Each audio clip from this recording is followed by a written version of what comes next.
Tęsime tyrinėjančių pokalbių ciklą apie psichodinamiką versle ir kalbėsime apie organizacinėje kultūroje slypinčias nesėkmių neįsisąmonintas priežastis. Žmonėms dažnai atrodo, kad kultūra yra minkšta, neturinti didelios įtakos organizacijos veikimui, bet realybėje organizacinė kultūra yra tas jėgos laukas, kuris viską vairuoja pasąmoningai. Neįsisąmonintos vertybės ir taisyklės gali sukelti netgi egzistencinį susiskaldymą organizacijoje. Pavyzdžiui, pagalvokime, kokios pasekmės kyla, kai veikloje vienu metu egzistuoja du prieštaringi tikslai - inovacijų siekis ir baimė rizikuoti. Tad šiandien mūsų tema - neįsisąmoninti organizacinės kultūros spąstai. O mano svečias, mano pašnekovė, Algė Jablonskienė, OVC Consulting partnerė ir konsultantė, strateginio valdymo ir organizacijų dizaino ekspertė. Labas, Algė. Sveiki. Pirmas tau klausimas. Kodėl žmonėms atrodo, kad organizacinė kultūra yra minkšta ir jinai ten nėra svarbi? Vadovai tai nežiūri, sako, ne, kultūra čia personalo žmonėms. Ir kai turėsim laiko, ir kai turėsim daugiau pinigų, ir šiaip nebūtinas reikalas. Tai, man džiugu, aš gal tave truputėlį patikslinsiu, kad man labai džiugu, kad mažiau žiūri Lietuvoje. Bet užsienyje, kiek man tenka skaityti paskutinius tyrimus ir straipsnius, tai dauguma kalba, kad organizacinė kultūra patampa labai didelė pridėtinė verte organizacijai. Ir buvo atliktas 23 metų balandžio mėnesio tyrimas su Fortune 500 CEO direktoriais ir finansų direktoriais, tai reiškia tikrai žmonėmis, kurie skaičiuoja pinigus. Ir 80 su viršum procentų pasakė, kad organizacinė kultūra prisideda prie jų finansinės sėkmės. Visai neseniai klausiausi interviu su Mastercard, vienu iš vadovų, ir jisai pasakė, mes skaičiuojam, kad mūsų stipri organizacinė kultūra ir stipri, tai reiškia vienalytė, vientisa, sudaro apie 30 procentų mūsų organizacijos vertės. Tai mano manimu, ir ne tik tai mano, labai džiugu, kad keičiasi tas supratimas, nes seniau tai kultūra būdavo sukišama viskas, kas neapčiuopiama, sunkiau apčiuopiama, sunku kažkur padėti, tai į kultūrą, į vertybės ir ten paskęstama. Tai turbūt dėl to.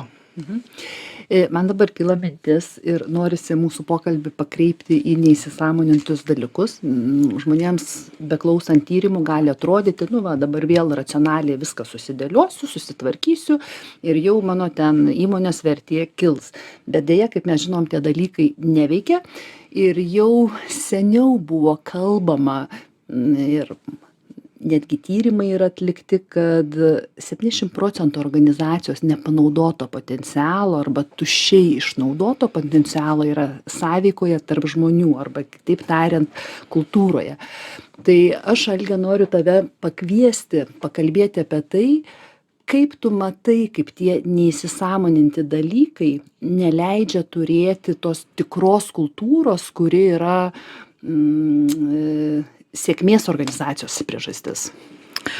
Turbūt svarbiausias akcentas, kad žmonės kalbėtų, suprastų ir susitartų, kokia kultūra yra ir kokios reikia, kad jie pasiektų strateginius tikslus. Ir kaip mes ir su tavim kalbėjom, aš labai dažnai sakau, nekurkite organizacijoje vidinės šizofrenijos. Ką tai reiškia? Aš asmeniškai kaip tikra lietuvė ir ne visai Lietuvos valgius mėgstanti, labai mėgstu iš vienos pusės keptą duoną su sūriu, iš kitos pusės jūrų gėrybės ir dar labai mėgstu morengą. Tai dabar sudėk viską į krūvą ir bus košė, kurios niekas nevalgys, ar ne? Bet kiekvienas dalykas yra labai labai skanus, man bent jau. Tai lygiai tas pats su kultūra. Jeigu mes neįsisąmoninam ir nekalbam apie ją, tada pasidarom ir pasiemam skirtingus skanius patiekalus ir sukišam į vieną krūvą ir gaunasi niekas, ir nesigauna nei kultūra, nei rezultatai, nei žmonių patenkinimas, nei niekas kitas. Pavyzdžiui, labai daugelis organizacijų madinga ir nori būti inovatyviom. Puiku. Nuostabu, tikrai labai madinga, labai gražiai skamba. Tam, kad organizacija tikrai pasidarytų inovatyvi, jai reikia labai daug dirbti, jiem reikia gebėti sukurti eksperimentavimą, reikia gebėti sukurti aplinką, kur būtų žmonės psichologiškai saugus. Tai reiškia, galėtų kalbėti, būti savimi, būti nepatogus, tai yra pasakyti nuomonę kitokią, griauti taisyklės nusistovėjusios. Tai mano visada klausimas, jūs tikrai tam pasiryžę, jūs tikrai to norite? Ne ant sienos pasirašyti, mes inovatyvi, bet iš tikrųjų elgtis taip kasdienoje. Nes tai, ką žmonės parašo, kultūrą tu gali kaip ir vertybės pasirašyti ant sienos, ant ekrano, kokias nori. Klausimas, kuo tu gyveni. Ir va čia yra labai didelė priešprieša ir mano manymu va čia ir neveikia, kai pirmiausiai nuo akcininkų, savininkų, vadovų nėra tikėjimo ir nėra elgsenos. O elgsena atsiranda, kai atsiranda dileminė situacija. Pirmas sunkumas organizacijai ir tada labai greitai pasimato, kokia tikra kultūra. Ar mes konkuruosim ir žiūrėsim į rinką ir taupysim pinigus, ar, kai mums bus labai sunku, mes iš tikrųjų sėsim ir galvosim, o ką galim padaryti kitaip, kokias inovacijas dar galim išbandyti, ką dar galime eksperimentuoti.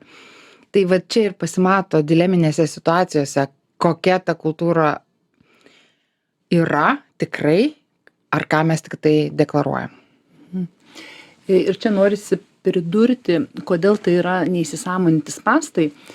Todėl, kad mūsų smegenyse sprendimai yra priimami automatiškai su tais prioritetais, principais, su kuriais mes giliai vidumi esame sutarę savo viduje, nebūtinai organizacijos viduje, yra būtent dileminėse situacijose mūsų sprendimai yra tokie ir todėl tai yra neįsisąmonintos kultūros spąstai. Jeigu mes įsivaizduojam, kad mūsų kultūra yra vienokia, bet jinai pamatinė yra kitokia, tai neapibrėžtuose situacijose suveiks tie variantai, kurie parodys, kas yra kas. Taip, sutinku su tavim. Ir kitas dalykas, kultūra, kaip nuo to ir pradėjai, nėra vien tik minkštoji dalis. Kultūra pasireiškia ir atsispindi labai realiuose, konkrečiuose dalykuose. Pavyzdžiui, kokią motyvacinę sistemą turit, kokie procesai, kokia struktūra, kokias istorijas prie kavos aparato rūkydami pasakojat, apie ką. Tai va čia ir yra tas neįsisąmonintas, kad vieną kabinam ant sienos, o kitaip visiškai elgiamės. Pavyzdžiui, daugelis organizacijų ir vadovų sako, mes norime įgalinti žmonės. Mums reikia savarankiškų, atsakingų, įgalintų žmonių. Labai puiku, padarom mini eksperimentą. Žmogus nori nusipirkti tušinuką tokį, kokį jisai nori. Jis gali nueiti į parduotuvę ir nusipirkti. O ne. Pas mus tai yra procesai, pirkimo procedūrų, skyrius ir taip toliau. Sakau, tai apie kokį įgalinimą jūs šnekate? Va čia ir yra tas neįsisąmonintas konfliktas. Jūs deklaruojat žmonėm, kad jie gali, jūs norit, kad jie būtų atsakingi, o iš tikrųjų tušinuko negali nusipirkti. Tai apie kokius dar platesnius, gilesnius, didesnius dalykus mes šnekam. Arba kitas pavyzdys, konkretus Lietuvos organizacijos. Sako, mes labai norim, kad žmonės vidurinės grandies vadovai būtų atsakingi, priimtų sprendimus, pamatuotus, įvertintų ir veiktų savarankiškai. Sakau, puikiai. Jie mato biudžetą. Oi, ne, žinokit, biudžetui tai niekas nemato. Negalima, čia labai konfidencialu. Sakau, tai kaip jūs norit, kad jie nematydami biudžetų, nematydami duomenų priimtų realius pamatuotus sprendimus? Tai jūs neleidžiat, jie tiesiog neįgalūs tą padaryti. Tai va čia ir yra tas neįsisąmonintas konfliktas, kur vieną sakom, tikimės, o kitaip elgiamės. Ir iš principo, juk šalia to, ko mes sąmoningai norim, yra atspindžiai mūsų asmenybinių dalykų. Kaip tas dalykas atrodo organizacijoje, aš esu mačiusi nemažai labai organizacijų, kaip tu ateini, jeigu savininkas įkūrėjas yra toks biški narcizas, organizacija visa narcizo, jeigu savininkas įkūrėjas yra teisinga, neteisinga, tokia kultūra labai baudžianti yra. Ir klausimas tau, tu daug kompetencijų turi, daug psichodinamikos dėsnių žinai. kaip reikėtų elgtis organizacijai? Ar organizacija turėtų vis dėlto atpažinti tą asmenybinę charakteristiką įkūrėjo, kuris įtakoja organizacinį lauką, ar yra kitų variantų? Man net smalsu pačiai dabar išgirsti, ką tu pasakysi. Galim susitikti kitam kartui ir pakalbėti apie vidinį sabotažą. Va čia, manau, ką tu užsiminė, aš gal kai žemiškesniais žodžiais vadinu, mes turim kiekvienas stipresnį ar silpnesnį vidinį sabotažą ir ten 9 tokius draugus sabotuotojus, labai skirtingus. Nuo kontrolieriaus, nuo vengėjo ir kiti. Bet čia kita tema. Tai kas atsitinka, turbūt organizacijoj taip, aš pilnai su tavim sutinku, kad nuo akcininko, nuo įkūrėjo, nuo direktoriaus galiausiai labai daug priklauso ir jisai užduoda tam tikrą toną. Priklausomai nuo jo asmenybės, nuo įvairių dalykų. Ar yra įmanoma turbūt pakeisti jo darbuotojam? Sakyčiau, labai sudėtinga. Jeigu kažkiek įmanoma, manau, kad neįmanoma. Jeigu tas žmogus nenori keistis. Jeigu jisai pradeda keistis, be abejo. Savininkas turi minties. Savininkas, direktorius, kam yra, kas yra įgalintas ir užduoti toną ir vesti. Tokį, taip, ir vesti visą organizaciją. Nuo to ir priklauso.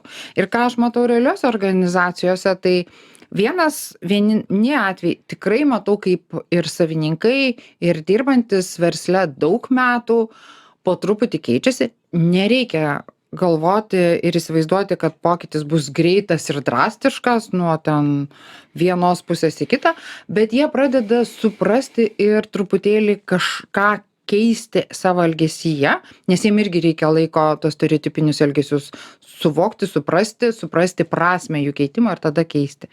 Kitas, ką aš irgi matau, kai kurie savininkai, jie supranta, kad taip kaip jie veikia, jie nebegali veikti. Arba jie gali veikti, bet jų organizacija, jeigu turi strateginius tikslus, jų nepasieks. Nes organizacinė kultūra man yra labai aišku, kad tai turi būti įrankis pasiekti strateginiam tikslam.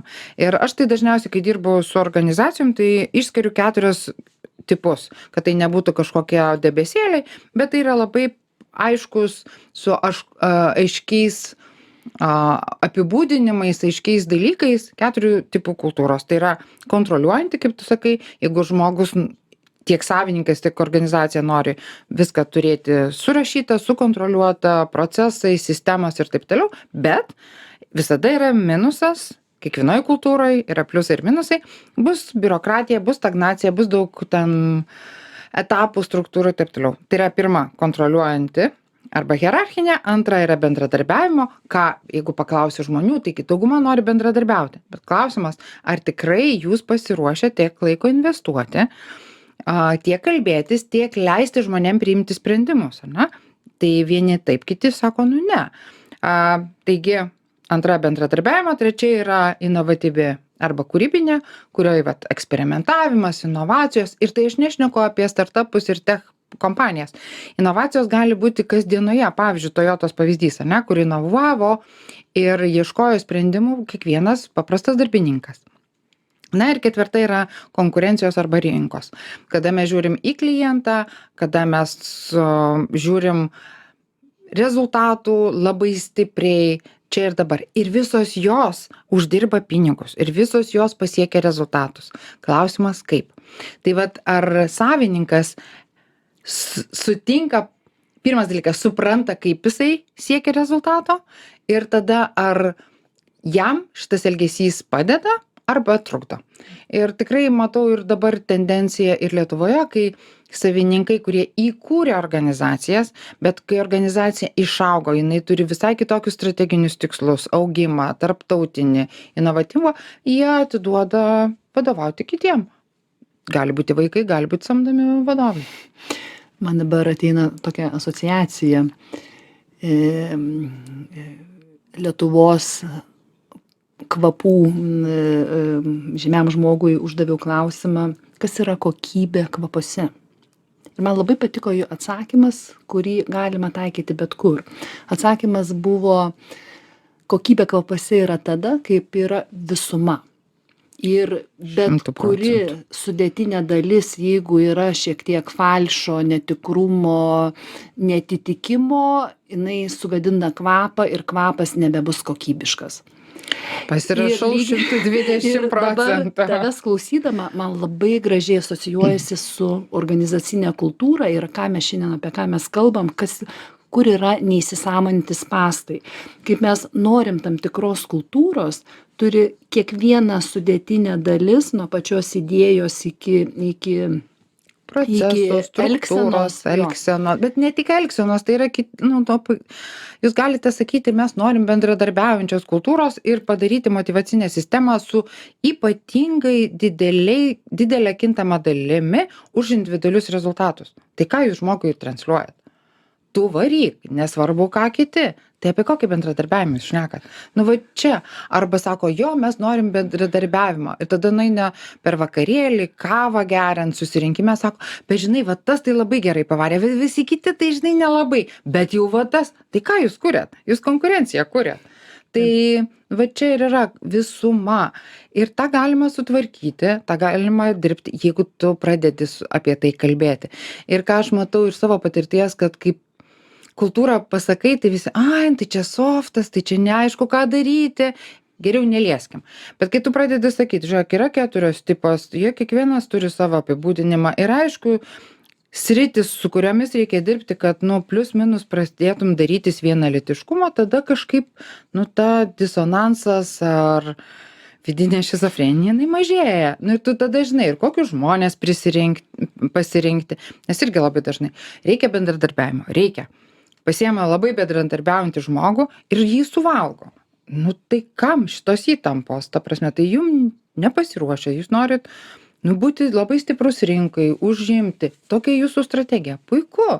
Tai rimkit tokius žmonės, bus visiems paprasčiau, geriau dirbti. O po to jau kitas etapas turbūt reikia susitvarkyti higieną, kad nebūtų toksiškumo, kad nebūtų bet kokioj kultūrai kažkokiu tai savo bėdų ar nuotaikų išleidimo, kaltinimo, ten jau nešneku apie neetišką elgesį. Ir pratęsiant kokybės ir visumos temą ir sujungiant su psichodinamika, tai iš principo ta mažytė dalis, kuri iškrenta iš visumos ir taps organizacinės kultūros neįsisąmoninti spąstais, kuri bus nesėkmės priežastis. Man atrodo, va čia yra labai svarbus momentas, kaip tai rišasi su neįsisąmonintais dalykais. Jeigu yra vieta, kur mes nenorim žiūrėti, mes to nematom ir apsimetam, kad tai neegzistuoja, sudėtingose situacijose būtent ta vieta taps savisabotažo, kaip tu sakai, priežastis. Mūsų laida atėjo į pabaigą. Ką pabaigai nori Elge pasakyti apie organizacinės kultūros spąstus ir apie tai, kas šiandien vyksta organizacijose? Aš tai kviečiu pasikalbėti su savo komanda, tai ko mes norim. Manimo, jeigu mes įvardinam ir nenorim būti balti ir pūkuoti, madingi ir taip toliau, bet tai, kas mums iš tikrųjų svarbu. Pasikalbėkim, padėkim viską ant stalo ir spręskim. Ne iš karto, netobulai, bet mano manimo, kaip tu ir sakai, kuo daugiau yra neįsisąmonintų, paslėptų dalykų, tuo visą tai stipriau griauna organizaciją.